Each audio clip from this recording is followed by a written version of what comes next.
খোদার 365 দিনে এক বছরকে যে কোনো দিন ফজরের নামাজ পড়ে নাই, ওর কি হবে? সারা রাত উলঙ্গ ছবি দেখে যে যুবক, তার কি হবে? 20 বছর ধরে, 30 বছর ধরে, 10 বছর ধরে যে নারী বেপর্দা, আহা, আমার সেই বোনের কি হবে? হ্যাঁ, 60 বছর বয়স, এখনো বিড়ি সিগারেট খায়, কথায় কথায় গালি দেয়, এখনো সুদে কিস্তিতে জিন্দেগি কাটায়, এই নাফরমান বুড়ার কি হবে?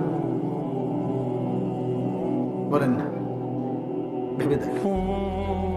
তাফসীরের মধ্যে লিখছে, যদি কোনো ব্যক্তি এক টানা 900 বছর এই পৃথিবীতে হায়াত পাইছে, 900 বছর, এই 900 বছর সে আল্লাহর নাফরমানি করছে, ধরে নেন এক আল্লাহর নাফরমানিতে কাটাইছে, কিন্তু 900 বছরে 1 সেকেন্ড 1 মিনিট কোনোদিন সে কোনো দুঃখ কষ্ট যন্ত্রণা পায় না।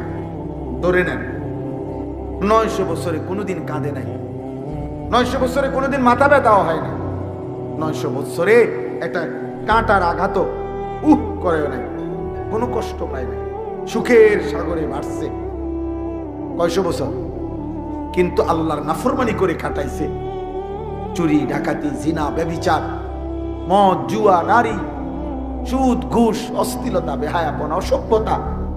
আহা, তাফসীরের মধ্যে লিখছে, এই 900 বছর পরে এই নাফরমান খোদার কসম, তার যখন মৃত্যুর যন্ত্রণা শুরু হবে, সাকরাতুল মউত, কি শব্দটা কি?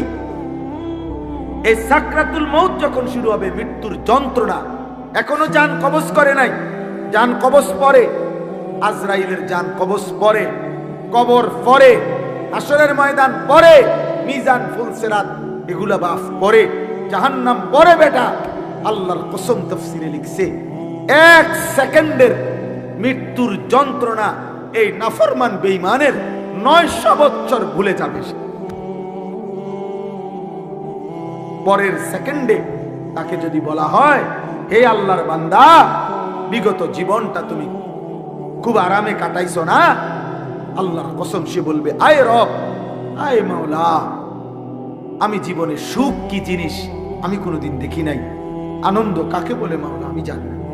ছেলেরা ভাই, তোমরা মোবাইলটা নাম হাতে ধইরা মোবাইল রেকর্ড করো না, এত রাত্রেও কিছুটা সময় মোবাইল থেকে নিজেকে বিচ্ছিন্ন রাখলে ভালো। আসলে এটার মধ্যে অনেক আলোক রশ্মি আছে।